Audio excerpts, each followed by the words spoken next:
All right. Are you really stoic?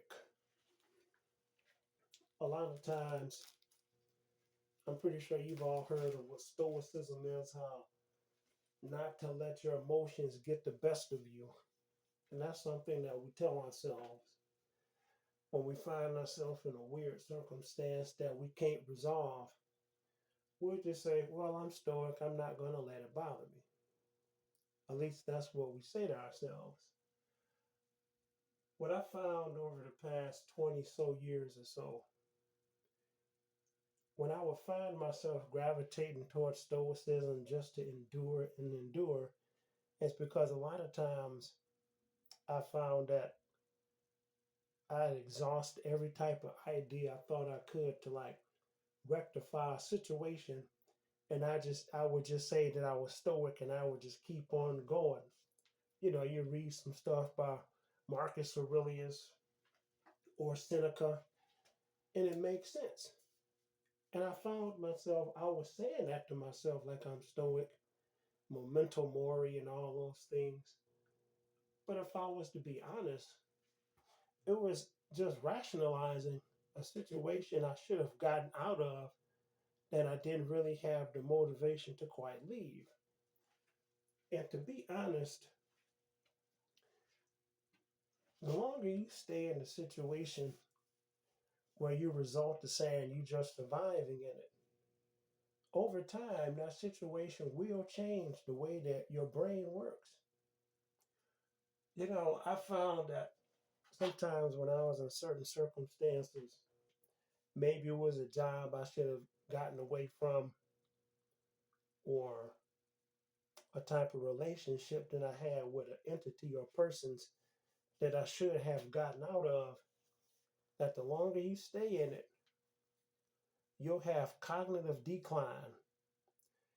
You'll find yourself being forgetful and your body is keeping score. And sometimes you'll get to a point in the situation where it becomes too taxing and essentially you're not aware of the type of cognitive decline you're having. And it'll get to the point where that frontal lobe in your mind, it takes a back seat to your nervous system. And I'm not exactly sure that's the best predicament you can be in, where part of your thought processes and your body is in this hyper state of vigilance. And you're almost in like a type of autopilot mode. And to me, every time I found myself just like saying I was more stoic or I thought I was making myself stronger by staying in a circumstance that I should have gotten out of, it didn't make you stronger. It didn't make me stronger at all, actually. And there's this thing where we're seeing online where people say, "Well, just keep trying and trying." You're supposed to when it relates to you. You're always supposed to try your best and endure a circumstance if it makes sense to do so. And then, if you look at all the motivational talk, everybody will say, well, you're chosen, you're supposed to endure. Suffering builds character. Sometimes suffering will destroy the frontal lobe in your mind and you'll have a cognitive decline.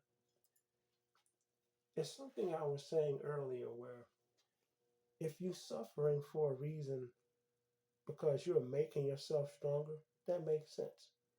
If you are suffering in a situation because somehow you haven't been motivated to get away from a certain circumstance or get away from a certain business relationship, it's not helping you. And there's this thing where everybody says, well, they identify themselves as chosen. That may be true.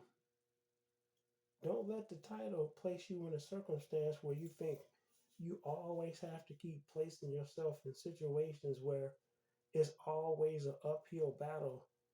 And you think that just by staying in a situation is somehow making you stronger or it's going to have some grand reveal about you know, untapping a secret compartment of your mind. A lot of times where people think they're tapping into in their mind, it's just disassociation between the mind, the psyche, and different parts of the brain. That's what some of it is. In some situations, your mind may get so plastic where the circumstance can cause you to have all type of personality splits. Notice how if you look at anybody,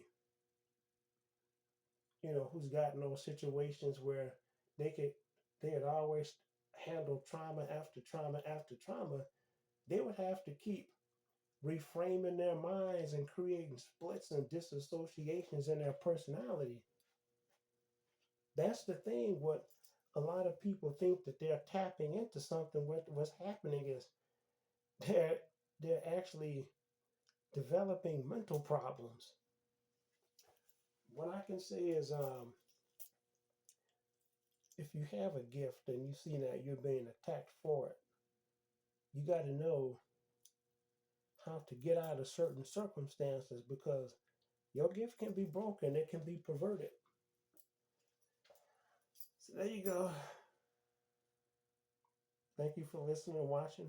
Hopefully, this finds somebody and give you a different perspective on thing, how to value your gift so much that if the wrong environment won't cultivate it, or if the wrong business relationship won't cultivate it, or if you're working in the wrong job, if they won't cultivate it. It's not about being stoic. Sometimes you got to move.